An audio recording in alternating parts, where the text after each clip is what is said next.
best ever pan seafood. And now, back to Face to Face dito sa TV5.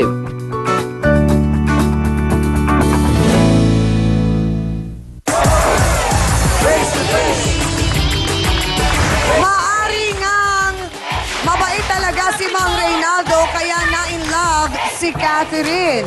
So ngayon po, sila ay nakatira sa kwarto Oo, o po sila sa kwarto namin. pinapaupahan Opo. po ninyo. At saka kasi hindi parang po ang totoo. lumalabas sa mga kapitbahay kasi parang umayag na lang daw kayo kasi pinakikinabangan nyo si Mang Ray. Hindi po totoo. Kasi nung una po, si Catherine nakatira sa akin kung tutuusin. May relasyon na sila. Di dapat po, hinihingan ko ng pera si Catherine dahil alam ko na yung relasyon nila at nagpupunta doon. po, hinihingan mo Di nga. dapat po, Hinihingan hinihingan ng ko pera. Ang hiningi sa akin. Ayun na nga hiningi. Nga pumayag ka. Kaya nga pumayag ka. So hindi po totoo yung sinasabing malaki ang Puro kasinungalingan, pakinabang palibhasa. ninyo kay Mang Ray na ngayon ay doon na nakatira sa inyo. Paano po ako makikinabang sa kanila? Sasabihin ko na po ang totoo sa Oo. inyo. Ang asawa ko po nasa abroad. At ang anak ko po may mga hanap buhay, sustentado Oo. ko. Bakit po ako aasa sa kanila na mali naman yung hihingan ko sila ng kwarta? Oo nga naman At po. masasabi ng So mga kumbaga tao, parang malinaw na malinaw lang kasi kaya sila nagbibigay ng pera sa inyo natural dahil lang po dun, dahil nangungupahan. nagpapaupa po ako ng Oo, kwarto. oo. Dalawa po ang umuupa sa akin. Okay. Natural lang po na magbayad sila ng upa ng kwarto ng Si bahay. Mang Ray po ba doon na talaga natutulog? Doon na po Talagang siya magkasama na sila? 1 year na po sila nagsasama sa ngayon. Oh my! So paano si Ate Susan? Wala na talaga? Hindi naman hinahabol ang ate ko eh. Hindi naman hinahabol yung asawa eh. tingnan niyo yung mukha niya, sa mukha ng kapatid niya, talaga naman ang pang-iwan na. Ano nga? Sino po bang Susan ang napag-abot nyo? Si Susan Kami na po, siya kami o po, yung nagkasagutan kapatid na po kami niyan. Oho. Kasi po, nagsasalita siya ron, nandun ang anak ko. Nagsumbong tuloy ang anak ko sa akin. Ang sabi niya, Eh, kaya nga ang nga anak ko raw, pinagbigayan. bakit may asawang tunay ang anak ko? O bakit po Pagsasabihan mo ng nadamay ganun? ang anak ninyo sa gulo? Pinagsasabihan nila, kinukonsinti raw ng anak ko. Paano kinonsinti ng anak ko? Bakit? Dala ba ng anak ko ang barkada niya? Siyempre. Bakit ba barkada niya? Common sense, oy. Palibasa, illiterate kayo. Kulang kayo sa mga pinag-aralan. Tsura niyo, ayaw niyo pang ayusin. Ano ba kayo iwan ang asawa niyo? Parehas. Diba? So yun nga, Han. Oo, yun nga. Ano nga ang gusto ninyong itanong nga or gusto ninyong sabihin sa ating mga bisita, mga nanay? May ano po? Meron ba salamin sa kanila? Tinatanong po kung may mga salamin daw po ba sa inyo kasi mukhang makakatulong nga naman yun para mapanatili natin ang ating kapresyan. Pero magandang tanungin kay Kuya. Ano, Tanungin Kuya? mo nga, kapag ka ang misis mo ba may edad na at medyo talaga bang kailangan humanap ng mas bata? Depende po. Bakit depende? Ayan kasi nagtanong pa tayo. Kaya nga tanong mo, bakit depende? Idepensa mo yung sagot mong yan. Bakit depende? Sige, Kuya. Eh kung makakita ko na mas maganda sa kanya eh. Kayo ba yung Mang Ray? Ikaw ba yung...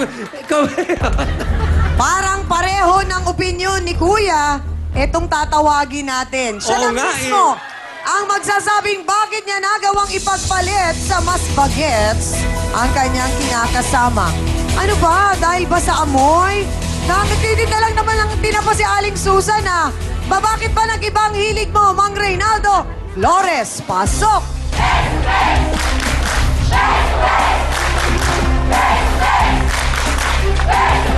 Mang Reynaldo! Ano po nangyari? Bakit po ninyo nasabi? Amoy tinapa si Aling Susan. Oh, ano Si Susan. Pareho yan magkapatid niyan. Aho, anong problema? Malansa na. Malansa pa ako siya. Malansa pa konsensya. Paano po nangyari yun? Ba't di masabihin gano'n? Kasi ako naghahanap buhay ako, uuwi ako. Minsan makita mo, nasugalan. Sino po ang nasa sugalan? Susan, ayayin niya Oh. ito, duling na to. Ay, sandali po! Ay! Nako, Mang Reynaldo! Hindi po nakakatuwa yung ginawa ninyo. Sabi niya kasi nang pinabaya.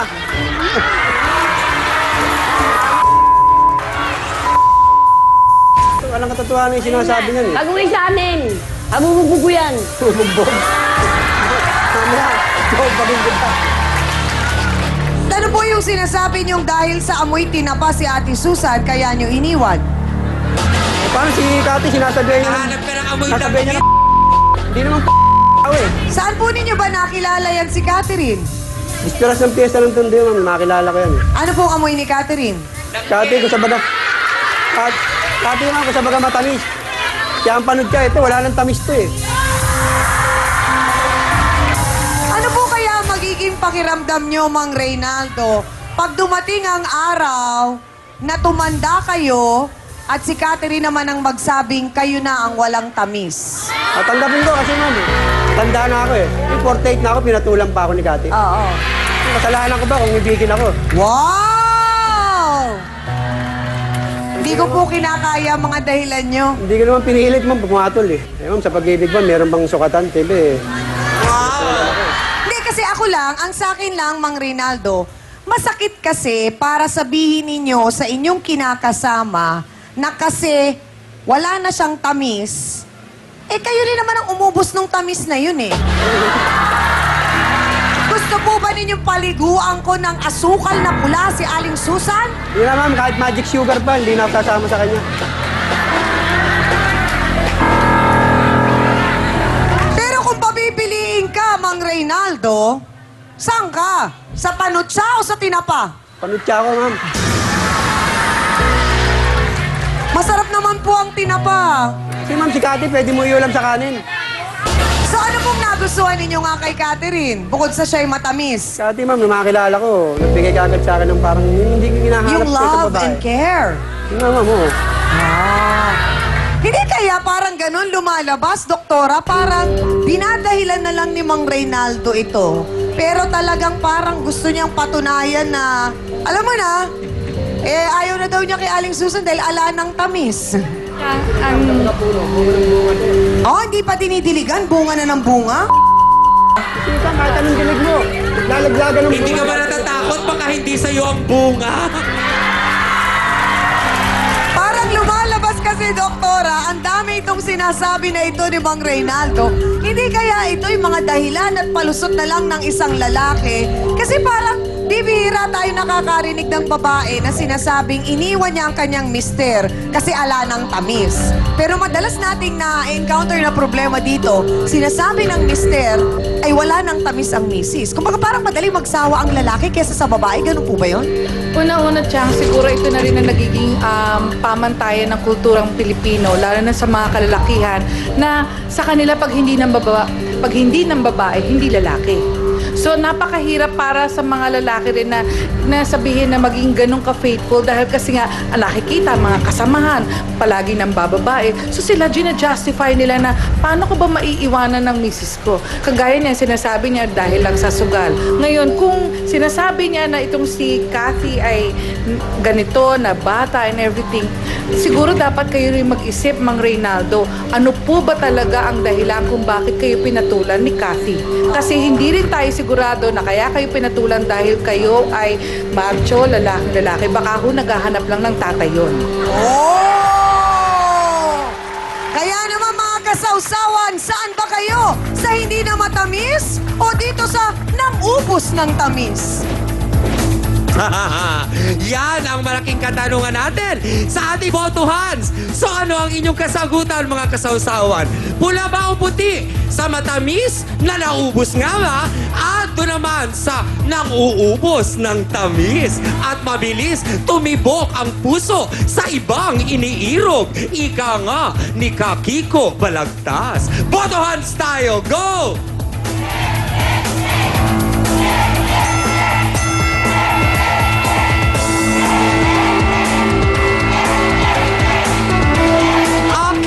Kababayan, ang resulta ng ating unang botohans ay malinaw na para sa panig ng puti na parang tila sinasabi nilang lahat na ang pag-ibig ay hindi dapat basta-bastang tinatalikuran. Yan ang ating botohans.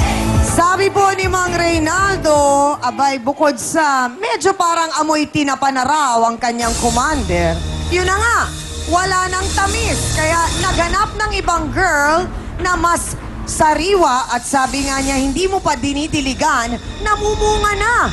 Itong isa, hindi na daw, kahit anong dilig mo, hindi na mamumunga. Ano ba nangyari? Aling Susan Buendia, pasok!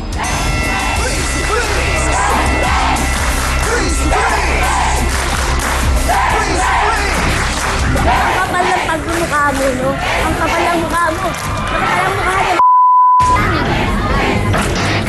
Aling Susan, bakit po ang sabi ni Mang Reynaldo ay amoy tinapa kayo? Eh, paano nga po, hawak ko ang isda. Maaga pa lang, hawak ko na ang isda. Oho. Eh, tinapa naman po talaga ang hanap buhay namin eh. Sabi po Kaya ng pala kapatid ninyong si Susan, sa halos 20 years na kayo po ay nagsama, hindi nagtrabaho si Mang Reynaldo ngayon lang? nagtrabaho naman po siya, kasi Oho. paano.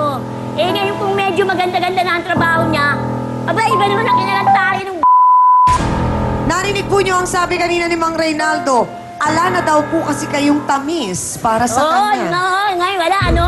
Wala. Sige, magsama kayo dalawa ng ano mo. Makita ko lang yung babae niyan. Magsama na kayo, ang pakialam sa inyo, pero hindi pwedeng hindi mo bibigyan ng ano yung mga bata. Nako mga kasausawan, eto na. Tignan natin kung yung isang may tamis, may ibubuga. Makikilala nyo na ang matamis na si Catherine sa pagbabalik po ng Face to Face.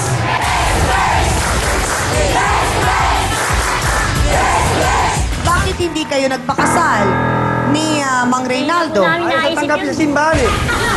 Kaya hindi ko pinakasalan, ayaw tanggapin. Bakit naman po ayaw tanggapin? Sabi ng father, hindi kami tumatanggap ng pangit dito.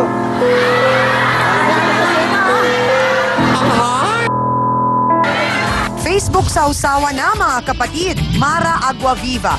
Hello po, Chang Ami. Isa po akong fans ng F2F. Nagmamadali po ako makauwi sa bahay para lang po makapanood ng F2F. At pati na rin yung mama at kapatid